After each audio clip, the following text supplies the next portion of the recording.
मधुबन के बाबा, मधुबन के बाबा मुरली वाले, आपका क्या कहना, आपका क्या कहना। ओम शांति। आज 18 जून 2024 के साकार मधुर महावाक्य हैं। आज मीठे मीठे बाप दादा बोले, मीठे बच्चे अवगुणों को निकालने का पूरा पुरुषार्थ करो। जिस गुण की कमी है उसका पोता मेल रखो। गुणों का दान करो तो गुणवान बन जाएंगे। बाबा कहते मीठे बच्चे अवगुणों को निकालने का पूरा पुरुषार्थ करो। जिस गुण की कमी है उसका पोता मेल रखो।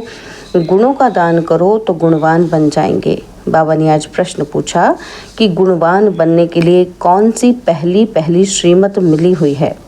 उत्तर में बाबा कहते मीठे बच्चे गुणवान बनना है तो नंबर 1, किसी भी देह को मत देखो, अपने को आत्मा समझो। एक बाप से सुनो, एक बाप को देखो, मनुष्य मत को नहीं देखो। और दूसरा, देह अभिमान के वश ऐसी कोई एक्टिविटी ना हो जिससे बाप का व ब्राह्मण कुल का नाम बदनाम हो। उल्टी चलन वाले गुणवान नहीं बन सकते, उन्हें कुल कलंकित कहा जाता है। ओम शांति। बाबा दादा के हाथ में मोतिये के फूल थे तो बाबा कहते बाबा साक्षात्कार कराते हैं, ऐसा खुशबूदार फूल बनने का है। बच्चे जानते हैं कि हम फूल बने थे, ज़रूर गुलाब के फूल, मोतिये के फूल भी बने थे अथवा हीरे भी बने थे, अब फिर बन रहे हैं। यह है सच्चे, आगे तो थे झूठे। झूठ ही झूठ, सच की रत्ती भी नहीं। अभी तुम सच्चे बनते हो तो फिर सच्चे में सब गुण भी चाहिए। जितने जिसमें गुण हैं उतना औरों को भी दान दे, आप समान बना सकते हैं। इसलिए बाप बच्चों को कहते रहते हैं, बच्चे पोता मेल रखो अपने गुणों का। हमारे में कोई अवगुण तो नहीं है, दैवी गुणों में क्या कमी है। रात को रोज अपना पोता मेल निकालो। दुनिया के मनुष्यों की तो बात ही अलग है। तुम अभी मनुष्य तो नहीं हो ना, तुम हो ब्राह्मण। भल मनुष्य तो सब मनुष्य ही हैं, परंतु हर एक के गुणों में, चलन में फर्क पड़ता है। माया के राज्य में भी कोई कोई मनुष्य बहुत अच्छे गुणवान होते हैं, परंतु बाप को नहीं जानते। बड़े रिलीजियस माइंडेड नर्म दिल होते हैं। दुनिया में तो मनुष्यों के गुणों की वैरायटी है, और जब देवता बनते हैं तो दैवी गुण तो सब में है। बाकी पढ़ाई के कारण मर्तबे कम हो पड़ते हैं। एक तो पढ़ना है और दूसरा अवगुणों को निकालना है। यह तो बच्चे जानते हैं कि हम सारी दुनिया से न्यारे हैं। यहाँ यह जैसे एक ही ब्राह्मण कुल बैठा हुआ है। शूद्र कुल में है मनुष्य मत और ब्राह्मण कुल में है ईश्वरीय मत।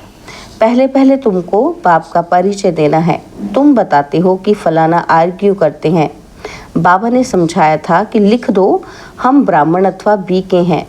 ईश्वरीय मत पर तो समझ जाएंगे कि इनसे ऊंचा तो कोई है नहीं। ऊंच ते ऊंच है भगवान, तो हम उनके बच्चे भी उनकी मत पर हैं। मनुष्य मत पर हम चलते नहीं, ईश्वरीय मत पर चल हम देवता बनते हैं। मनुष्य मत बिल्कुल छोड़ दी है, फिर तुमसे कोई आर्ग्यू कर न सके। कोई कहे ये कहाँ से सुना, किसने सिखाया है।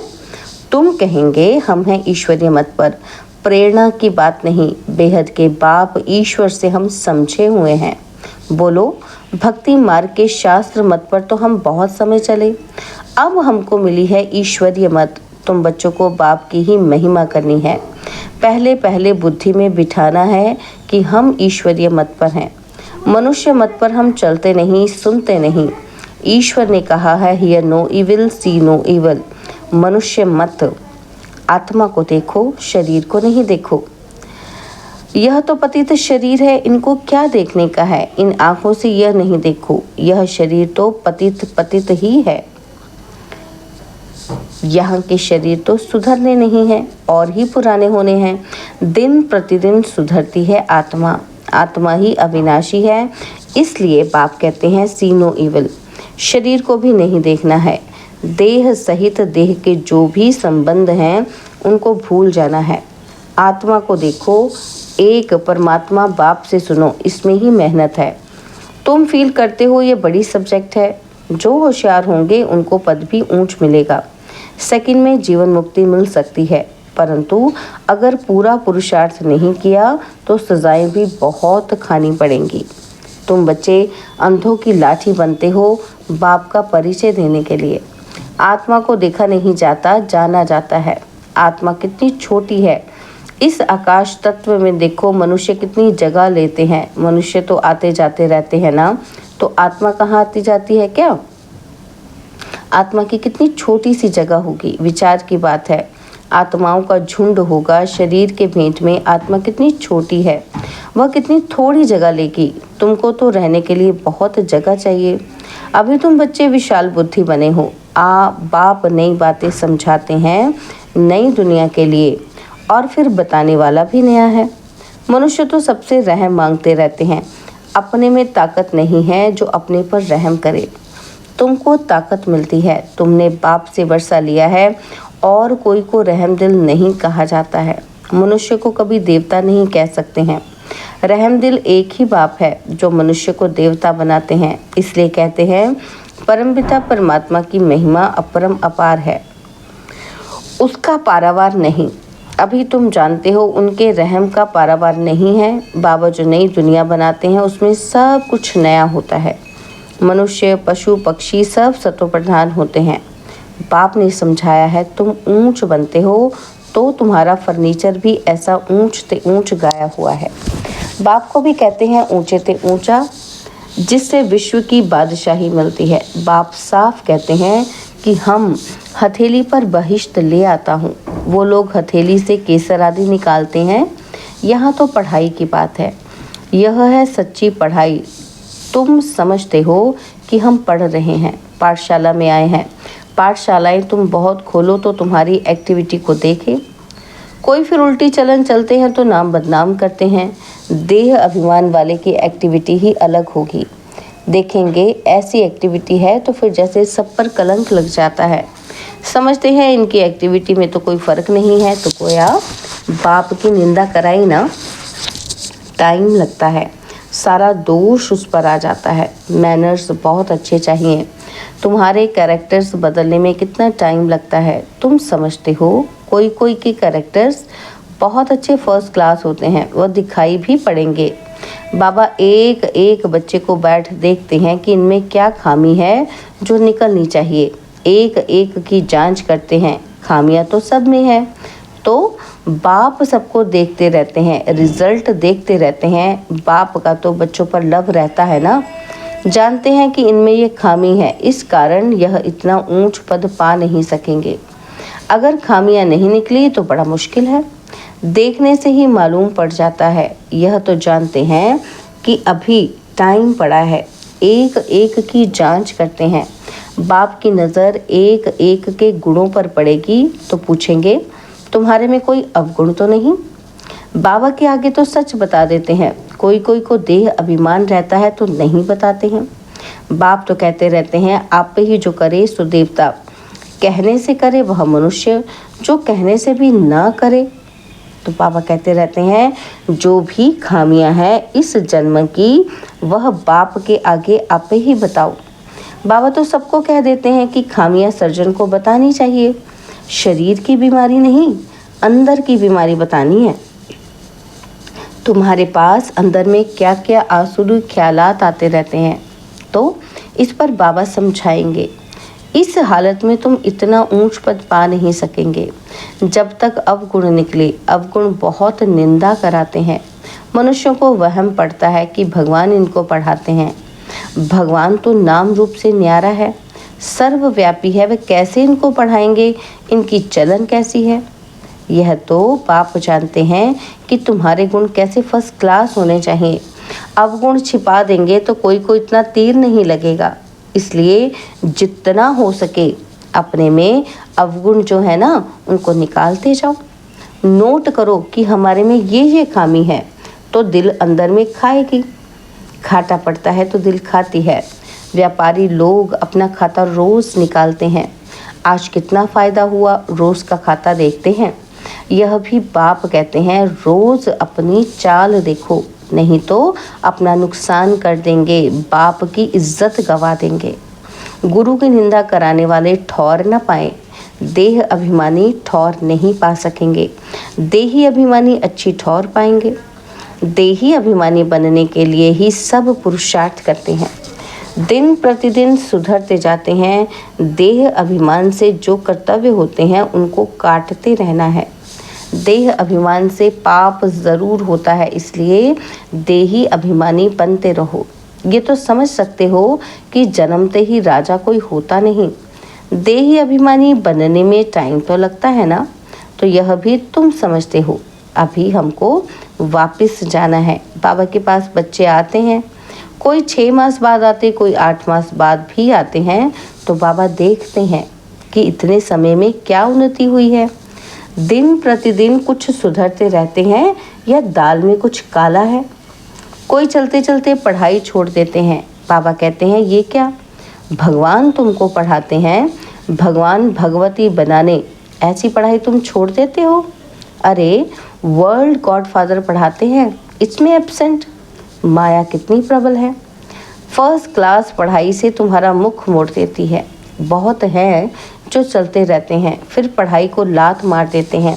यह तो तुम समझते हो कि अब हमारा मुंह है स्वर्ग की तरफ और लात है नरक की तरफ। तुम हो संगम युगी ब्राह्मण, ये पुरानी रावण की दुनिया है। हम वाया शांति धाम सुख धाम की तरफ जाएंगे। बच्चों को यही याद रखना पड़े, टाइम बहुत कम है, कल भी शरीर छूट सकता है। बाप की याद नहीं होगी तो फिर अंतकाल क्या होगा, अंतकाल जो सिमरे तो उसी में गति चली जाएगी, है ना। तो बाबा समझाते तो बहुत हैं, ये सब गुप्त बातें हैं, नॉलेज भी गुप्त है। यह भी जानते हैं कि कल्प पहले जिसने जितना पुरुषार्थ किया है वही कर रहे हैं। ड्रामा अनुसार बाप भी कल्प पहले मुआफिक समझाते रहते हैं, इसमें फर्क नहीं पड़ सकता। बाप को याद करते रहो तो तुम्हारे विकर्म विनाश होते जाएं। सज़ा नहीं खानी चाहिए। बाप के सामने सजाएं बैठ खाएंगे तो बाप क्या कहेंगे कि तुमने साक्षात्कार भी किए हैं, उस समय माफ़ नहीं कर सकते। इन द्वारा बाप पढ़ाते हैं तो इनका ही साक्षात्कार होगा। इन द्वारा ये वहाँ भी समझाते रहेंगे। तुमने यह किया, फिर उस समय बहुत रोएंगे, चिल्लाएंगे, अफसोस भी करेंगे। बिगर साक्षात्कार सजा दी ना सके, कहेंगे तुमको इतना पढ़ाते थे फिर ऐसे ऐसे काम किए। तुम भी समझते हो कि रावण की मत पर हमने कितने पाप किए हैं, पूज्य से पुजारी बन पड़े हैं, बाप को सर्वव्यापी कहते आए। यह तो पहले नंबर की इंसल्ट है, इसका हिसाब किताब भी बहुत है। बाप उल्हना देते हैं, तुमने अपने को कैसे चमाट मारी है, भारतवासी ही कितना गिरे हैं। बाप आकर समझाते हैं, अभी तुमको कितनी समझ मिली है, सो भी नंबरवार समझते हैं।